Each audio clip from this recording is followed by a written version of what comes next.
Shalom, selamat pagi dan salam sehat buat kita semua. Kembali kita baca firman Tuhan pada hari ini. Dan sebelum kita baca firman, kita mendengarkan sebuah lagu dari Putri Siagian. Tuhan selalu menolongku. Itulah lagu yang mau kita dengar pada hari ini.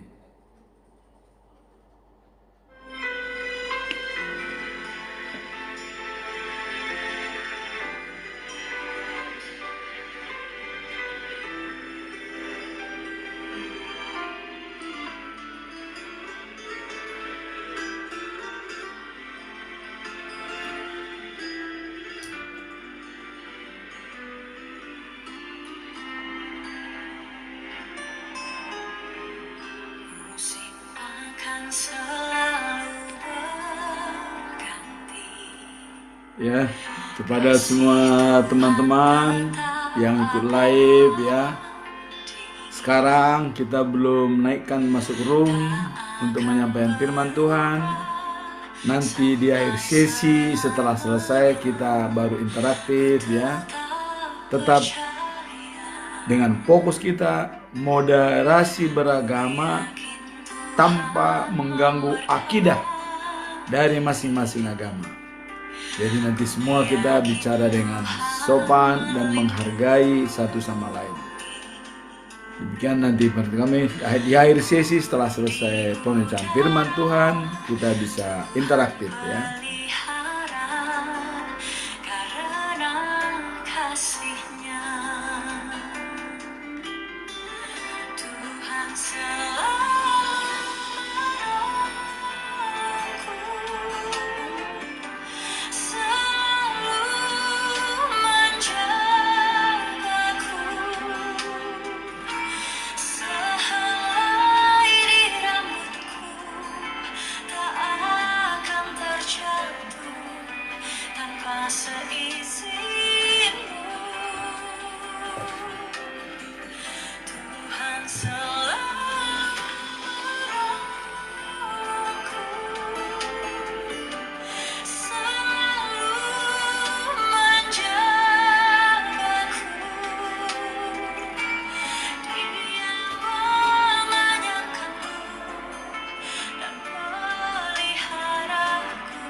Ya teman-teman, silahkan bisa di-share live pada saat ini kepada teman-teman untuk kita berbagi firman Tuhan pada hari ini.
Ya, sebelum baca firman kita berdoa.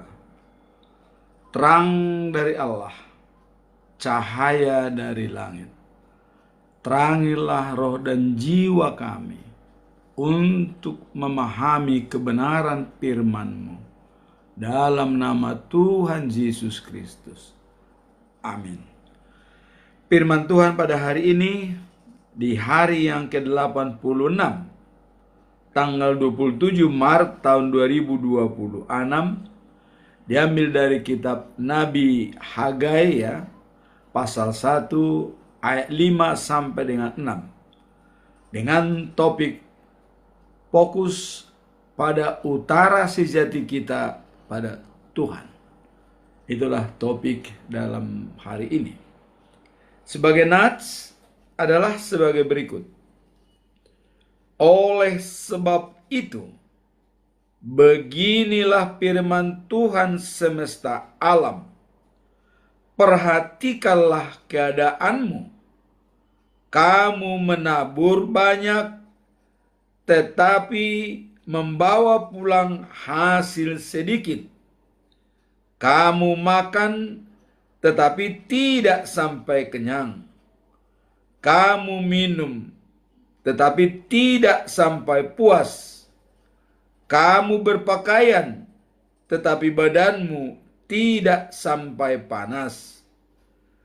Dan orang yang bekerja untuk upah, ia bekerja untuk upah yang ditaruh dalam pundi-pundi yang berlobang. Demikianlah firman Tuhan pada hari ini. Dan kita tetap menyampaikan pedoman kita selama bulan Maret, itu selalu kita ulang-ulang selama 1 bulan supaya kita semua hafal benar ya. Apa dikatakan topik dalam bulan Maret adalah orang yang mencari Allah adalah anak Tuhan yang rendah hati dan menjalankan segala kasih, keadilan, dan kebenaran. Ini dijabarkan dalam Kejadian pasal 18 ayat 19. Pada waktu Abraham dipilih oleh Allah sebagai hambanya yang setia untuk memerintahkan kepada anak-anaknya, mendidik anak-anaknya dan keturunannya supaya selalu hidup sesuai dengan kehendak Allah dan menjalankan kasih, keadilan, dan kebenaran. Kemudian Allah berpesan, jika hal itu kau lakukan kepada anak-anakmu dan keturunanmu, yang saat ini adalah bangsa Israel, maka janji yang pernah kusampaikan kepadamu akan kupenuhi. Apa janji yang dikatakan oleh Allah kepada Abraham? Dalam Kejadian pasal 12 ayat 2 sampai dengan 3. Ada 7 janji yang diberikan Tuhan kepada Abraham. Janji yang pertama adalah, aku akan membuat kamu menjadi bangsa yang besar. Ya, keturunanmu seperti bintang di langit dan seperti pasir di laut. Bangsa yang besar. Dan yang kedua, aku akan memberkati engkau. Janji yang ketiga, aku akan membuat engkau masyhur atau terkenal. Janji yang keempat, engkau menjadi berkat. Tadi akan memberkati, tapi di sini sudah menjadi berkat. Poin kelima, ini adalah merupakan jaminan moral bagi bangsa Israel. Ya. Dikatakan bahwa orang-orang yang memberkati engkau akan kuberkati.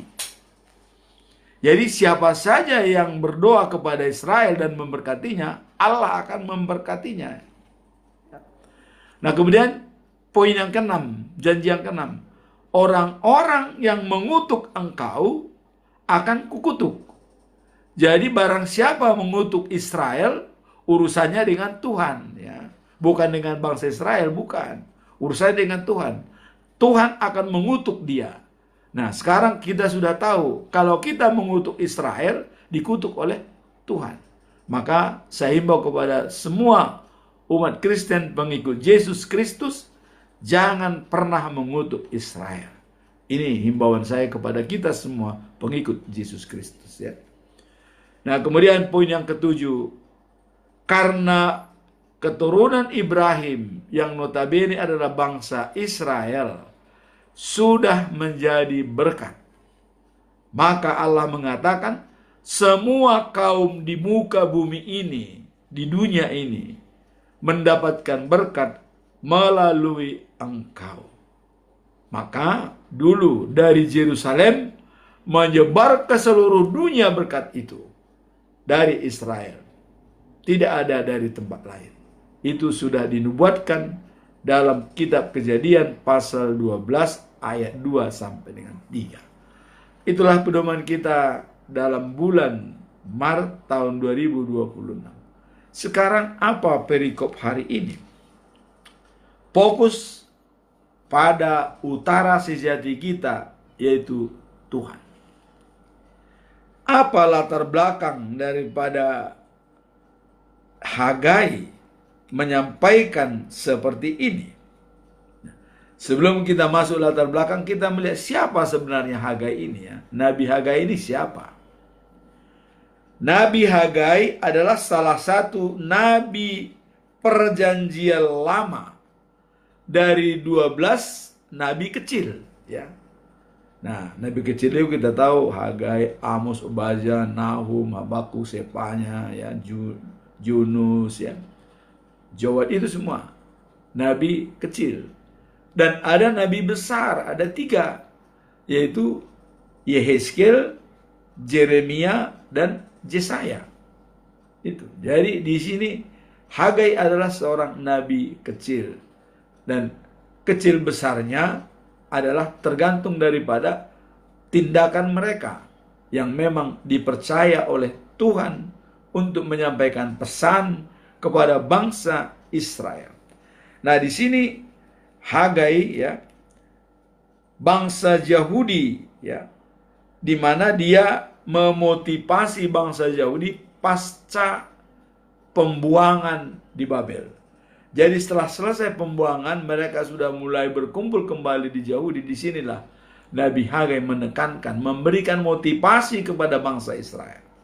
Nah, nanti kita lihat latar belakangnya. Ia menegur umat yang mengutamakan rumah sendiri daripada rumah Tuhan, ya. Jadi mengesampingkan penyertaan Allah, mengutamakan rumah pribadi daripada rumah Tuhan. Jadi adanya terbengkalai atau pembiaran pembangunan rumah Tuhan di Yerusalem. Maka Hagai memperingatkan bangsa Israel. Nah, jadi teguran Tuhan melalui Nabi Hagai tahun 520 sebelum Masehi, ya, kepada umat Yahudi pasca pembuangan Babel yang mengabaikan pembangunan bait suci dan lebih mengutamakan pembangunan rumah sendiri. Itulah diingatkan oleh Hagai bangsa Israel supaya dia tetap kembali fokus kepada Tuhan, pembangunan bait suci. Jangan mementingkan kepentingan pribadi. Selalu memikirkan pembangunan bait suci. Itulah yang ditekankan oleh Nabi Hagai. Nah, akibat mereka mengalami krisis ekonomi. Jadi adanya krisis ekonomi di sana dan kekeringan, maka tadi dikatakan banyak menabur, tapi hasil sedikit. Nah, ini karena musim kekeringan dan juga musim panen tidak jelas. Nah, maka diingatkan kembali supaya tidak terjadi krisis ekonomi. Kembali kepada memuji Tuhan dan menyertakan Tuhan dalam pekerjaan. Ini yang dipesankan oleh Allah kepada Nabi Hagai supaya diingatkan bangsa Israel untuk kembali memuji dan memuliakan Tuhan dengan jalan bangun bait suci yang terbengkalai. Itulah latar belakang daripada perikop ini. Jadi adanya teguran supaya bangsa Israel fokus kembali untuk membangun rumah Tuhan dan bukan untuk kepentingan sendiri. Apa tujuannya? Disampaikan oleh Hagai kepada bangsa Yahudi. Tujuannya adalah menegur bangsa Israel agar mereka kembali cara hidup mereka. Jadi adanya evaluasi diri dan merupakan prioritas hidup dengan mendahulukan pembangunan kembali rumah ibadah. Jadi baik suci diutamakan daripada kepentingan pribadi sendiri-sendiri. Mengingatkan kembali supaya mengevaluasi diri. Adanya krisis moral, menabur banyak tapi hasil sedikit, ini boleh dikatakan merupakan tamparan dari Tuhan. Ada yang kurang, berarti kita kurang mendekatkan kepada Tuhan. Maka datang Nabi, dievaluasi kembali. Sekarang kita fokus kepada baik suci kita bangun, supaya Allah memberikan berkat kembali, tidak krisis ekonomi. Dan juga dikatakan bahwa banyak menabur tapi hasil sedikit, dan makan tapi tidak kenyang, minum tidak puas, punya pakaian sampai tidak puas. Jadi seolah ada senonohan di dalam bangsa Yahudi. Sudah makan tapi tidak kenyang. Kenapa terjadi? Maka Hagai menilai ini ada masalah. Kita merenung, merenungkan kembali. Fokus utama kita harus kita utamakan Tuhan. Itulah tujuan utamanya. Kemudian apa pesan moral yang bisa kita petik dari masalah ini? Pesan moralnya adalah taburan, Jadi yang tadi dikatakan mereka menabur banyak tapi tidak menghasilkan banyak. Ini teguran dari Tuhan, Jadi ada teguran dari Tuhan, teguran keras agar umatnya melakukan evaluasi diri. Jadi ada introspeksi diri, evaluasi. Bagaimana selama ini? Kenapa kita tidak berhasil? Maka disarankan oleh bangun baik suci daripada kepentingan sendiri-sendiri. Jadi ayat ini menekankan pentingnya mendahulukan kepentingan Tuhan daripada kepentingan diri sendiri. Karena mengabaikan Tuhan akan menyebabkan kesia-siaan dalam usaha manusia. Jadi sudah diingatkan, kalau kita mengabaikan Tuhan, maka terjadi kesia-siaan dalam hidup kita. Ini. Dan dikatakan supaya pekerjaanmu tidak sia-sia, Tuhan juga mengatakan dalam 1 Korintus pasal 15 ayat 58 mengatakan, berdirilah tegak, jangan goyah, dan giatlah bekerja untuk Tuhan. Pekerjaanmu tidak sia-sia. Jadi untuk pekerjaan kita tidak sia-sia, mengembalikan ke ranah semula bahwa fokus utara sejati kita adalah Tuhan. Inilah pesan moral daripada perikop ini, Artinya supaya tidak sia-sia apa yang kita lakukan, harus menghadirkan Tuhan dalam setiap langkah, mengutamakan. Di sini karena pembangunan baik suci terbengkalai, maka Nabi Hagai menyarankan supaya diselesaikan dengan baik. Walaupun punya rumah bagus, kalau tidak membangun baik suci secara baik, itu bisa sia-sia. Seperti banyak menabur, tapi hasilnya sedikit. Karena Allah punya kuasa. Jadi dengan teguran apapun Allah berkuasa untuk menegur kita. Nah, dan sudah diperingatkan kepada Hagai karena Allah berhubungan langsung dengan Nabi Hagai. Maka Hagai peringatkan umatku supaya mereka evaluasi diri, introspeksi diri, kembali ke jalan yang benar. Itulah pesan moral daripada perikop ini. Sekarang masuk kita dalam bagaimana implementasi dan penerapan daripada ayat ini.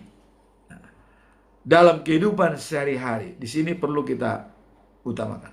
Dalam kehidupan sehari-hari, berfokus pada prioritas hidup, introspeksi diri, dan menempatkan Tuhan sebagai utara sejati.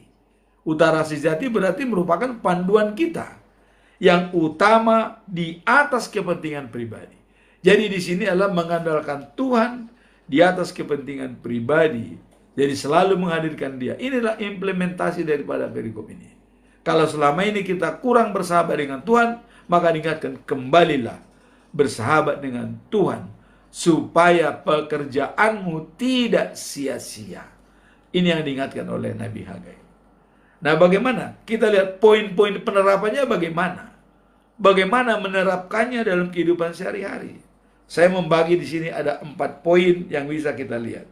Nah, poin yang pertama adalah introspeksi diri atau memperhatikan keadaanmu. Jadi, bisa kita merenung, berhenti sejenak untuk berpikir ya dalam kesibukan kerja dan rutinitas ya untuk mengevaluasi hasil arah hidup. Jadi ada evaluasi dari arah hidup kita. Ya. Nah, di sini dikatakan bahwa tampaknya pada diri sendiri apakah Tuhan masih menjadi utara sejati kita. Di sini kita perlu evaluasi. Masihkah kita mengutamakan Tuhan atau sudah mementingkan kepentingan pribadi? Nah, ataukah kebutuhan harian ya atau karier dan hobi yang telah menggeser utara sejati kita. Jadi bisa saja karena karier, karena hobi kita melupakan Tuhan. Di sini diingatkan jangan sampai kita melupakan Tuhan karena pekerjaan atau karena hobi, jangan. Banyak orang karena kesibukan di kantor lupa untuk memuji dan memuliakan Tuhan. Bahkan ya pada hari Minggu pun ya, dan kalau Advent pada hari ke-7 Sabat ya, tidak pergi beribadah karena pekerjaan yang tidak bisa ditinggalkan. Nah, disinilah dikatakan jangan hanya karena kepentingan karir kita meninggalkan fokus utara kita kepada Tuhan ya. Bekerja boleh, tapi utara sejati kita tetap Tuhan. Dalam pekerjaan kita bisa bilang kepada pimpinan kita, saya hari Minggu tidak bisa diganggu. Dan mereka pasti tahu. Dan itu dilindungi oleh hukum. Ya. Jadi jangan bahkan karena banyak lembur bisa 2 kali lipat atau 3 kali lipat, bahkan kita manfaatkanlah hari Minggu itu untuk lembur. Jangan seperti itu. Kepada pekerja-pekerja ya, saya ingatkan. Dan saya pernah ada contoh. Setiap hari Minggu diadakan pariwisata di salah satu organisasi kami. Waktu saya masih aktif ya. Selalu hari Minggu pariwisata. Saya bilang, hari Minggu saya tidak bisa pariwisata. Kalau Anda pariwisata terserah. Karena kalau gitu bagaimana jalan keluar? Solusi. Bicara dengan manajemen. Saya bilang, kalau harus kita pariwisata hari Minggu, tolong cari wisata yang dekat dengan tempat ibadah gereja. Nah itu.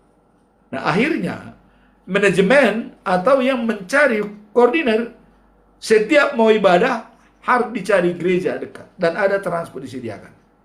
Clear kan? Jadi beribadah oke, pariwisata oke, tidak masalah. Jadi tergantung kita menyampaikan ya. Dan kita mau berkorban. Saya tidak mau pergi pariwisata kalau tidak begini. Itu harus mau kita berkorban demi kepentingan memang mengutamakan utara sejati Tuhan. Jadi jangan sampai pergi ke laut dulu hari Minggu, udah liburan ya nantilah besok masih ada hari Minggu. Ini cuma sekali kok dalam setahun. Jangan, nggak boleh sekali dalam setahun. Jangan pernah tinggalkan utara sejati kita untuk beribadah kepada Tuhan hanya kepentingan pribadi atau kepentingan keluarga. Jangan ya. Saya minta kepada Tuhan. Inilah di sini dikatakan dan ditampar oleh Hagai kepada bangsa Yahudi. Jangan kalian memperkaya diri, rumahmu bagus, membangun begitu berapa lantai, tapi bait suci diterlantarkan. Ini yang ditegur. Tuhan melihat dari atas. Apa pekerjaan kita, apa kita lakukan, Dia melihat. Apakah kita sudah mengabaikan utara sejati kita? Itu harus jelas ya. Nah, jadi di sini dikatakan bahwa kemudian tampakkan pada diri sendiri apakah Tuhan masih menjadi utama dalam kesibukan karir dan utara jati kita. Itu yang kedua. Kemudian jujur di hadapan Tuhan mengenai ketidaktaatan atau kelalaian dalam hal rohani. Kita harus jujur. Kalau kita memang sudah melakukan ada kelalaian, kita harus jujur mengakui kepada Tuhan dan ada perbaikan. Itulah yang pertama dari introspeksi diri atau memperhatikan keadaan kita. Jadi kita bisa mengetahui apakah selama ini kita sudah melupakan Tuhan, tergantung pada pribadi masing-masing. Tapi jangan sampai karena pariwisata, pergi ke laut atau pergi jalan-jalan, kita meninggalkan beribadah. Setelah kita beribadah, kita bisa pergi mau kemana juga silakan ya. Nah itu yang bisa kita terapkan dalam kehidupan sehari-hari. Kemudian yang kedua adalah mengutamakan Tuhan di atas ya kenyamanan pribadi. Jadi kenyamanan pribadi itu banyak. Ada hiburan, ada undangan, memang itu nyaman pribadi. Tapi kepentingan Tuhan pun harus kita turuti. Dan itu kita utamakan. Jangan sampai terganggu kita untuk memuji dan memuliakan Tuhan hanya kepentingan atau kenyamanan pribadi. Nah ini yang dimaksud di sini. Dalam hal ini adalah ya Hagai ya menegur umat yang hidup nyaman di rumah berpanel. Artinya berpanel itu rumah yang baik, bertingkat ya. Nah, sementara rumah Tuhan terbengkalai. Jadi teguran keras kepada orang-orang yang sudah hebat membangun rumah segala macam, tapi mengabaikan bait suci. Nah, kita ingat pernyataan Daud ya. Waktu Daud sudah di istana, sudah enak, dan musuh-musuhnya semua sudah kalah, Amon, Amori, Amalek ya, sudah kalah. Dia pada suatu sore hari bicara dengan Nathan. Nathan, saya mau bangun bait suci rumah Tuhan. Alasan saya, karena perjanjian Tuhan, peti perjanjian Tuhan selalu berada di kemah. Mulai dari Mesir gurun pasir itu ada di kemah. Saya mau bangun bait suci, memindahkan peti perjanjian Tuhan ke bait suci. Datang Nathan, bangunlah, karena kau sudah menang melawan musuh-musuh. Tapi Tuhan langsung menyatakan kepada Nathan. Dikatakan begini, Nathan, sampaikan kepada Daud, ya, sampaikan kepada Daud, bukan dia yang membangun bait suci kepadaku, tapi dari keturunannya, anak kandungnya sendiri. Itulah Raja Salomo. Dan dengan adanya pikiran Daud, Tuhan mengatakan, dan yang kedua janji saya, dari keturunannya lah raja segala raja dan pemerintahannya ada di kota Sion selama-lamanya. Itulah kedatangan Yesus. Jadi pikiran kita pun itu sudah dihargai oleh Tuhan. Baru berpikir itu sudah dihargai. Maka marilah kita sebanyak-banyak berpikir tentang kebaikan dunia dan juga kebaikan manusia untuk memuji dan memuliakan Tuhan. Itu yang bisa kita ambil. Jadi berpikiran positif dalam buku Norman Peale, The Amazing Result Thinking of Positive. Selalu berpikir positif. Jangan pernah kita memikirkan negatif ya. Walaupun hasilnya kadang-kadang negatif, tapi pada awalnya kita berpikir positif. Baru kita evaluasi, dengan sendirinya kita bisa mendapatkan hasil. Nah, kemudian di sini dikatakan tidak mendahulukan kemewahan pribadi, karir atau reputasi di atas pelayanan kepada Tuhan. Jadi mengutamakan pelayanan kepada Tuhan tidak dengan reputasi pribadi. Nah ini harus kita canangkan. Kita utamakan pelayanan kepada Tuhan. Nah kemudian poin yang ketiga adalah menyadari sumber berkat sejati. Jadi kita tahu sumber berkat itu dari mana. Tadi di awal Allah sudah mengatakan, aku akan memberkati engkau, katanya kepada Abraham. dan engkau menjadi berkat bagi bangsa-bangsa lain. Tapi dengan syarat menjalankan perintah Tuhan dalam hidup mereka dan menjalankan karakter Allah, kasih, keadilan, dan kebenaran. Dan ditambahkan bahwa moralitas Allah atau moral Allah, kasih, kejujuran, dan integritas. Jadi ini merupakan jaminan bagi Abraham, bila menjalankan itu, engkau menjadi berkat. Dan engkau menjadi bangsa yang besar, terkenal di seluruh dunia. Nah, ini pun dikatakan bahwa sadar bahwa hasil usaha keras, bekerja, menabur banyak, tapi tidak maksimal. Atau memuaskan jika tidak bersatu dengan Tuhan. Jadi kita menabur banyak tapi hasilnya sedikit. Kenapa? Karena campur tangan Tuhan tidak lagi ikut dalam usaha kita. Jadi mungkin banyak kita kecewa, kadang-kadang berusaha kok tidak tuntas, bisa. Nah, apakah kita dalam hal menetapkan visi mengandalkan Tuhan?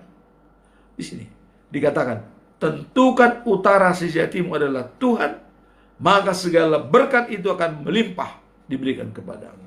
Ini suatu jaminan dan contoh kepada Abraham, Abraham. Nah, kemudian hindari sikap konsumerisme dan individualisme yang membuat manusia tetap merasa kurang, terus-menerus makan tetapi tidak kenyang. Jadi menghindari individualisme dan konsumerisme, dan juga adalah merasa kurang terus-menerus, dan kemudian makan tetapi tidak kenyang. Nah, ini sangat filosofi ini, Makan tidak kenyang artinya makanan itu bukan dengan berkat atau doa kepada Tuhan. Itu. Bahkan ada orang makan sedikit sudah cukup, makan sedikit sudah cukup karena diberkati oleh Tuhan.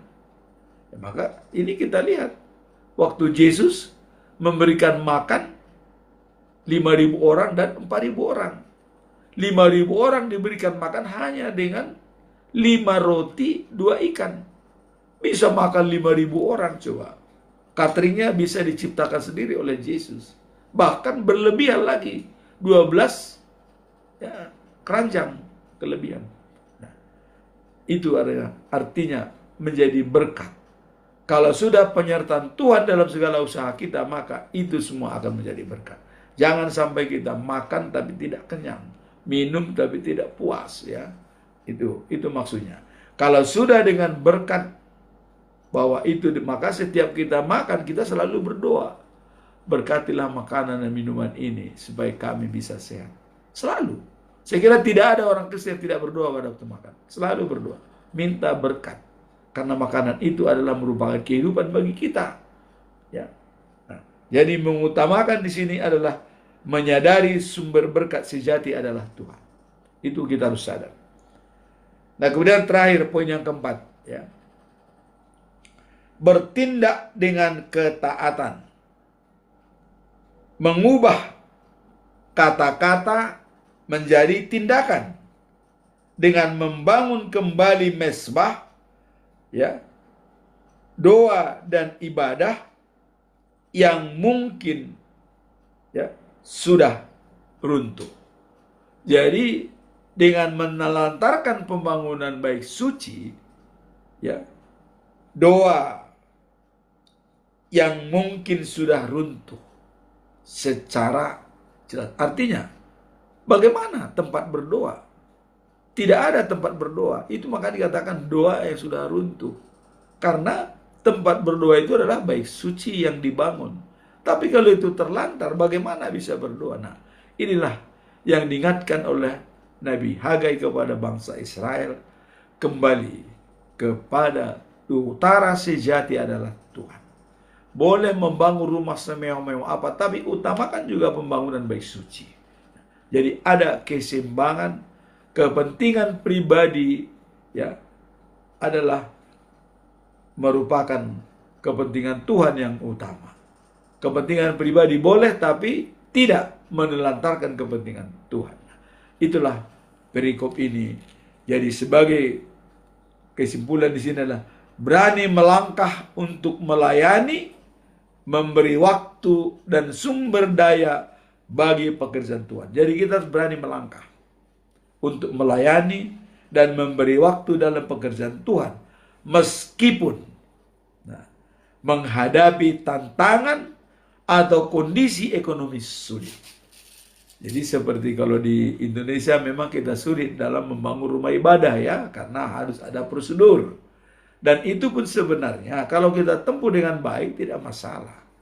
Karena saya beberapa kali mengatakan, pembangunan rumah ibadah di Indonesia disetujui masyarakat pun bisa berdiri. Tidak disetujui masyarakat pun bisa berdiri. Kenapa? Karena dalam pasal 14 ya, ayat 3C itu dikatakan, kalau tidak disetujui masyarakat, kembali kepada pemerintah, difasilitasi. Nah, selama ini pemerintah tidak mau turun tangan. Alasannya takut kepada masyarakat. Kok pemerintah takut kepada masyarakat? Pemerintah kan yang bertanggung jawab ya. Nah, jadi saya katakan sekali lagi bahwa sesuai dengan peraturan PBM, disetujui masyarakat pun rumah ibadah bisa berdiri, tidak disetujui pun tetap berdiri. Kenapa? Karena pemerintah hadir ya. Karena semua persoalan harus diselesaikan. Kenapa kita menghadirkan masyarakat dalam pendirian rumah ibadah? Karena kita bersosialisasi. Artinya mereka itu nanti sebagai aset kita di tempat itu. Kita berhubungan baik dengan mereka dan mereka juga mau membantu kita. Itu maksudnya. Ya. Jadi perlu ada persetujuan masyarakat untuk bersosialisasi. Jadi secara emosional gereja itu berdiri dengan baik di lingkungan masyarakat. Nah itu. Makanya perlu persetujuan dari masyarakat. Kalau masyarakat tidak setuju, ambil alih. Pemerintah, ya, ambil. Bahwa orang tidak mungkin tidak berdoa. Harus berdoa. Nah, demikianlah mungkin fokus kita pada hari ini, bahwa berani melangkah untuk melayani dan memberi waktu dan sumber daya bagi pekerjaan Tuhan. Kita harus berani melangkah. Memberikan kekuatan dan sumber daya kita untuk pekerjaan Tuhan. Nah itu. Nah, kemudian secara ringkas dari perikop ini ya, mengajak kita untuk berhenti ya sejenak dan berfokus pada Tuhan dan bukan pada pundi-pundi yang berlubang ya. Dan mulai memprioritaskan Tuhan, karena saat Tuhan diperlukan sebagai pusat hidup, Ia akan memulihkan keadaan kita. Itulah secara ringkas daripada hari. Janganlah kita mengumpulkan uang di dalam pundi-pundi yang berlubang. Artinya berapapun kita kumpulkan selalu habis. Karena Tuhan tidak hadir untuk memberkati apa yang kita berikan. Maka kembali kita mengevaluasi diri, introspeksi diri, dan mengembalikan semua bahwa Tuhanlah sumber berkat.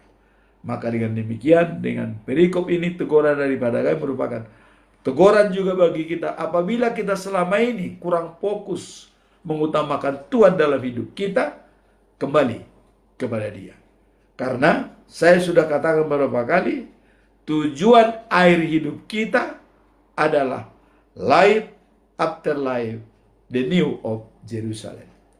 Hidup setelah kehidupan saat ini adalah di Yerusalem yang baru.